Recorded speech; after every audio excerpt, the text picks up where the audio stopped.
Horus é um dos deuses mais poderosos do Egito. Ele é a encarnação do próprio Deus Supremo, o Ra. Mas a verdade é que existem vários Horus.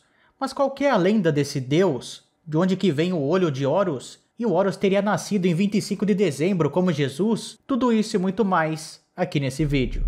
Galera, como sempre, esses vídeos mais completos e mais longos dão um baita trabalho para ser feito.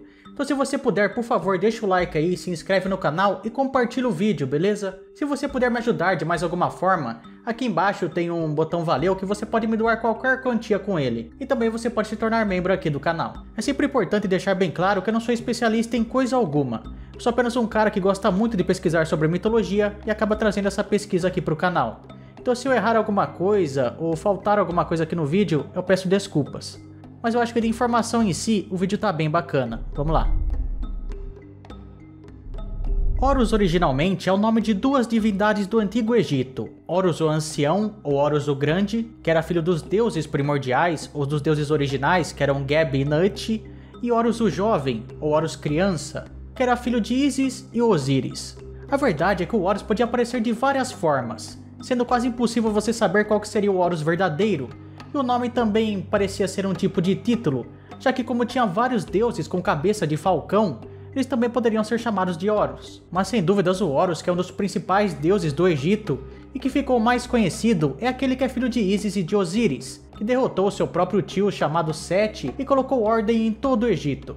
Claro que Horus não seria o nome original dele, essa é a versão latina. O nome original em egípcio seria Or, que significa aquele distante, que faz referência à principal função do deus Falcão, que é ser a encarnação de Ra, e o deus do céu. O Horus Ancião, que é irmão de Osíris, Ísis, Sete e Néfites, tinha o nome egípcio de Aur e Aroeres. Como já sabemos, grande parte dos deuses egípcios acabaram sendo ligados às divindades gregas. Essas ligações podem variar bastante. Alguns dizem que Horus pode ser Hércules, outras que ele seria Apolo, mas depois que Alexandre o Grande conquistou o Egito, o deus acabou virando Harpocrates, o deus do silêncio e segredo, cujo nome também significa Horus Criança. Era sempre representado como um menino com asas e fazendo um sinal de Shil. Horus é uma poderosa divindade do sol ligada ao céu, mas também podia representar a lua e outros aspectos, como por exemplo a guerra. Era o protetor da realeza do Egito, ele punia os erros e mantinha a ordem cósmica, e era o deus que levava o sol para as areias do Egito. Os faraós normalmente invocavam o nome de Horus antes de qualquer batalha, e também invocavam depois como uma forma de agradecimento. Existem várias divindades do sol no Egito. A história depende muito do local onde ela se passa, mas normalmente a divisão ocorria da seguinte forma: o Horus era o sol nascente, o Khepri era aquele que carregava o sol pelo céu, o Ra era o sol do meio-dia e o Amon era o pôr do sol. Mas com o tempo, o Ra e o Horus acabaram formando uma só divindade, o Ra-Harakit, aquele que anda sempre navegando pelo céu com a sua barca e com uma coroa dupla. O seu símbolo era o olho de Horus e o falcão. Horus Ancião é um dos deuses mais antigos de todo o Egito. Ele nasceu da união de Geb, a terra, e Nut, que era o céu, que aconteceu pouco tempo depois da criação do mundo. O seu irmão mais velho, que era o Osíris, recebeu a responsabilidade de governar a terra junto com Ísis. Enquanto isso, o nosso Horus ficou encarregado do céu, especificamente do sol. Em outras versões da história, o Horus é filho de Hathor, já em outras, na verdade, ela é esposa ou filha de Horus. Uma das imagens mais comuns é do deus Falcão que está vigiando pelo céu com a sua barca, que seria o sol. Apesar de normalmente dizerem que quem conduz a barca seria o Ra, mas antigamente quem fazia isso era o próprio Horus, ou mais claramente, o Horus Ancião. Entre os vários deuses falcão que existiam no Egito, temos por exemplo o Khonsu, que era o deus da lua, e o Montu, que era o deus da guerra, mas eles podiam facilmente ser vistos como aspectos de Horus. Alguns desses deuses já apareciam mais cedo na história, como por exemplo o Donoui, no Alto Egito, mas outros como por exemplo o Montu, vieram bem depois. Ou pelo menos ficaram populares mais depois. No caso do Donoui, dizem que ele teria surgido como uma espécie de fusão de dois deuses que eram muito populares, o Anubis e o Horus. Inclusive eu tenho um vídeo bem completo aqui no canal sobre o deus Anubis, eu vou deixar no card e na descrição para vocês, hein? O Donoui era um deus muito adorado na 18ª província do Egito, já o Horus era adorado por todo o país. Muito provavelmente, assim como outros deuses de outras mitologias, como por exemplo a Inanã da Mesopotâmia, ou até mesmo do próprio Egito, como Anubis ou Osíris. O Horus pode ter começado como sendo um deus local, mas parece mais provável que o Horus tenha surgido plenamente já no início da religião egípcia. O egiptólogo Richard H. Wilkinson diz o seguinte: o Horus foi uma das primeiras divindades egípcias. O seu nome é atestado desde o início do período dinástico, e é provável que as primeiras divindades falcões, como a mostrada restringindo os habitantes do pântano na paleta de Narmer, representem esse mesmo deus. Quando está na sua função de deus distante, ele tem a mesma função da deusa do amor e da maternidade do Egito, a deusa vaca Hathor, e até outras divindades egípcias. Essas deusas saem de Ra e depois voltam para contar as coisas que aconteceram. Cada um dos olhos de Horus representava um astro celeste, no caso, o Sol e a Lua. Isso quer dizer que ele estava sempre vigiando a humanidade, seja de dia ou de noite. Normalmente ele estaria sempre vigiando, mas caso fosse necessário, ele se aproximava da humanidade. E caso você não tenha entendido exatamente o que seria um deus distante e qual a função de Horus nesse caso, digamos que era um pouco parecido com a função de Arcanjo Gabriel no cristianismo. O Arcanjo Gabriel levava as mensagens de Deus para a Terra e levava as informações de volta para Deus. Com Horus seria basicamente a mesma coisa, entretanto ele fazia isso para o deus Ra, que era o deus supremo do Sol. O deus Falcão foi relacionado aos governantes também, apesar que essa função também veio a ser ligada com Horus jovem mais tarde. A popularidade do deus Falcão também se deve ao símbolo Serek, que é representado por um falcão no puleiro, que era o símbolo do rei. O Horus mais jovem, originalmente, era visto como o filho do Horus ancião, mas com o tempo, a história do Horus antigo acabou se perdendo e o Horus mais jovem acabou assumindo todas as características dele. Na época da dinastia Ptolomaica, basicamente a última dinastia a governar o Egito, o Aroeris tinha sido completamente substituído pelo Horus. As estátuas de Horus criança durante a época Ptolomaica mostravam ele como um menino fazendo o sinal de silêncio. Em sua forma mais jovem, Horus nasceu para cumprir uma promessa que tinha sido feita pelos deuses de cuidar da humanidade que tanto sofre, já que no caso desse Horus ele sofreu muito quando era criança e se identificava com os humanos por ter sido também muito frágil antigamente e cercado de perigos, especialmente de seu próprio tio, o Sete, que era o deus do caos. Foi nessa forma que Horus se tornaria o Harpocrates, a quem o Plutarco chamou de segundo filho de Ísis, que se tornaria tão popular no mundo romano. O culto de Ísis era o culto de mistério mais popular de Roma, influenciando muito o desenvolvimento do cristianismo. E Harpocrates era o filho divino retratado nas artes romanas, que ficava junto com a sua própria mãe. Existem muitas coisas confusas e estranhas na mitologia egípcia, assim como tem em toda a mitologia basicamente. Mas sem dúvidas, um dos acontecimentos mais bizarros foi o fato de Ísis ter conseguido engravidar de Osíris, mesmo não tendo conseguido ressuscitá-lo completamente. Essa história mostra pra gente a importância da mumificação, e também que Ísis se empenha não em somente trazer o seu esposo de volta à vida, mas também no fato dela percorrer todo o país para recuperar todas as partes do corpo dele. Existe até uma homenagem que é pré-romana feita a Osíris. Tua irmã agiu como protetora em relação a ti. Ela expulsou os inimigos e evitou momentos de calamidade para ti. Ela recitou a palavra com o mágico poder de sua boca, sendo hábil ao falar e nunca hesitando diante de uma palavra, sendo perfeita no comando e nas palavras. Ísis, a feiticeira, vingou o irmão. Ela buscou por ele incansavelmente. Ela voou ao redor de toda a terra, proferindo lamentações chorosas de luto, e não desceu ao chão até encontrá-lo. Ela fez a luz emitir de suas penas. Ela controlou o ar com as suas duas asas e gritou o choro da morte pelo irmão. Ela tentou levantar os inúteis membros dele, cujo coração repousava. Ele retirou a essência dele e com ela fez um herdeiro. Solitária, ela amamentou a criança e ninguém sabia qual era o lugar dele. Ele cresceu no poder. A mão de Horus era poderosa dentro da casa de Geb, e a companhia dos deuses alegra-se grandemente com a chegada de Horus, o filho de Osíris, cujo coração está firmemente consolidado, o triunfante, o filho de Ísis, a carne e osso de Osíris. Fazer até uma comparação dessa história com um ritual do Egito Antigo que é chamado Abertura da Boca. Nessa cerimônia, 2 sacerdotes ficavam um de cada lado da múmia que estava sendo cuidada, começavam a relar em toda a parte do corpo para acordar a alma daquela pessoa para pós-vida. Agora, se o ritual inspirou o mito, ou se o mito inspirou o ritual, não dá para saber ao certo. Existe um trecho final que fala o seguinte: quem derrota a injustiça alegra-se na casa de Geb, para concederem a ele o cargo divino e concedê-lo soberania, que é por direito dele. Esse trecho faz referência à soberania divina que é herdada pelos faraós. Essa soberania teria vindo de Geb para Osíris, de Osíris para Horus e de Horus para todos os faraós do Egito. Isso era extremamente necessário para que todo o governo fosse legítimo, tanto no Alto quanto no Baixo Egito. Isis não somente garantiu o nascimento de Horus, como também enganou Ra para que ela aprendesse o nome secreto dele, e com isso passou para o seu filho. Osíris também esteve muito presente na vida de Horus. Ele não apenas gerou ele e depois sumiu.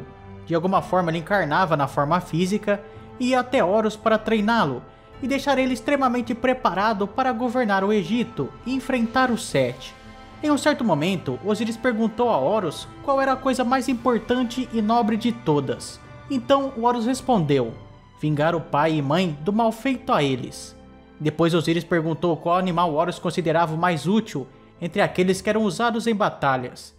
E o deus Falcão respondeu que seria um cavalo. O Osíris acabou ficando um tanto quanto espantado com a resposta de seu filho. E perguntou para ele por que ele disse cavalo ao invés de, por exemplo, um leão. Então Horus respondeu que um leão era sim bom para a batalha, porém com um cavalo ele poderia até mesmo perseguir o seu inimigo que está fugindo e destruí-lo. E nesse momento Osíris percebeu que seu filho estava mais que pronto para suas missões. Os outros deuses começaram a respeitar o jovem Horus e se juntar a ele e apoiá-lo para tirar de vez aquela coroa dupla que estava na cabeça de seu tio, que era o Sete. O jovem Horus era chamado de Or pelos egípcios, e os gregos, assim que bateram o olho nessa figura, fizeram uma tradução quase que literal de seu nome e tornaram ele o Harpocrates, que era representado em forma de uma criança. No Egito Antigo as crianças eram representadas quase sempre carecas, mas de vez em quando aparecia uma com o cabelo trançado lateralmente, e era exatamente assim que o Harpocrates aparecia. O seu papel na tríade divina, que muita gente não sabe, mas a tríade egípcia, seria Osíris, Ísis e Horus. Nesse trio, o menino Horus representava a renovação dos cosmos. Outro nome forte de Horus é Shid, que seria Salvador. Ele aparecia geralmente derrotando animais que representavam um perigo para a população local, como crocodilos, cobras, leões e serpentes. Curioso é que nessas batalhas, ele aparecia como um garoto, e pode até parecer meio estranho imaginarmos uma criança enfrentando esses animais, mas nos mitos egípcios e de outras civilizações também, como a dos gregos, com Apolo derrotando uma serpente ou Hércules também, era bem comum. Tanto os gregos quanto os egípcios acabaram fazendo uma ligação entre dois personagens de suas mitologias, que são Horus e o Hércules.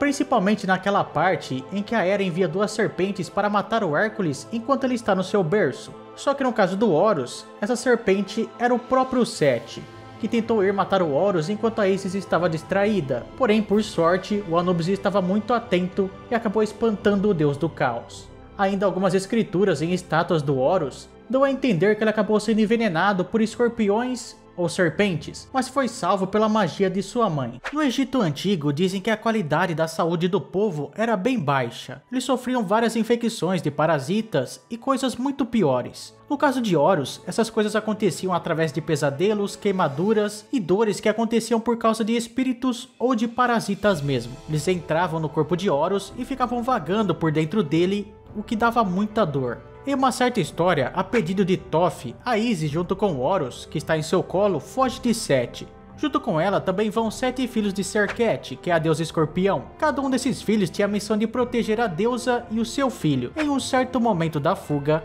a Isis passa pela casa de uma mulher muito rica, mas logo vai embora. Um desses escorpiões entra na casa da mulher e pica o seu filho pequeno. A criança começa a ficar azul por causa do veneno e não demoraria muito para ela morrer se a Isis não tivesse ouvido os gritos da mãe e não fosse até a casa dela e, usando a sua magia, salvasse o bebê. Depois de sobreviver a todos os atentados à sua vida durante a sua infância, que eram provocados por causa do seu próprio tio, Horus finalmente cresce e resolve ir cobrar o que é de seu direito, o trono do Egito. Um resumo sobre o começo de toda essa história do Sete e do Horus é basicamente igual ao filme do Rei Leão. O tio do príncipe mata o rei, assume o trono, então o príncipe tem que retornar à terra natal e derrotar o seu próprio tio. Basicamente é isso. Enquanto Horus estava escondido, o Sete ficava procurando por Ísis e Néfites para dar um fim na única coisa que poderia impedir ele de ficar o resto da sua vida com o trono do Egito, que era o próprio Horus. Não se sabe exatamente quanto tempo o Sete ficou no governo, mas com certeza foi o suficiente para espalhar o caos e a maldade por todas as terras. Nesse meio tempo, a Isis também estava escondida com seu filho. Mas o Horus não foi direto para o X1 com o Seth. Antes ele tentou resolver tudo na conversa. Ele foi aconselhado pelo seu pai a ir até o Tribunal dos Deuses, que era Enéade, junto com alguns outros deuses, e ver o que diziam sobre tudo aquilo que estava acontecendo. O tribunal então deveria pensar em quem escolher para sentar no trono, o jovem Horus, que era inexperiente, ou o tio dele. Os dois tinham muitos seguidores, mas o Seth tinha do seu lado o todo-poderoso Ra. Mas o Shu declarou então que o voto dele seria pelo direito do filho de ter o trono do seu próprio pai. Nesse momento, a Isis e o Toph começaram a zombar de Ra pelo voto perdido, e o Ra fica com muita raiva. E nesse momento, o Seth se propõe a resolver tudo em um confronto contra o jovem. Os deuses ficaram bastante tempo ali discutindo, mas não chegaram a nenhuma conclusão. Então Ra pediu para que Enéade enviasse uma carta para o deus dos prazeres, o deus com cabeça de carneiro, Bane-Bejejet. A resposta do deus até que foi rápida, mas ele apenas disse para que enviasse uma carta para uma outra deusa, a Neit, que era a deusa da caça e da guerra. A resposta da deusa era que o trono deveria ser dado para o herdeiro, e que eles deveriam parar de fazer essas injustiças, senão ela ia ficar com muita raiva e fazer com que o céu batesse na terra. O Senhor dos Universos, o Touro de Heliópolis, devia dar as suas duas filhas para Sete, Anat e Astarta, e o trono do Egito deveria ficar com Horus. O Toph recebe a carta da deusa e lê para o tribunal. Todos concordam com Neit, menos o Ra. Ele se recusa a aceitar o julgamento de alguém que está contra ele. Ele se levanta e grita contra Horus, dizendo que o garoto jamais teria como governar o Egito, ele era despreparado e, por incrível que pareça, disse também que o Horus tinha mau hálito. Os outros deuses tentam acalmá-lo e também tentam convencê-lo que escolher o Horus para o trono seria a melhor opção e a mais correta. O Ra fica ainda mais bravo e sai do salão e vai para o seu próprio trono. Ele estava completamente furioso por ninguém respeitá-lo, até que Hathor, a deusa do amor e fertilidade, resolve usar os seus encantos para convencê-lo. Digamos que ela usa os seus dotes femininos para encantar o Ra.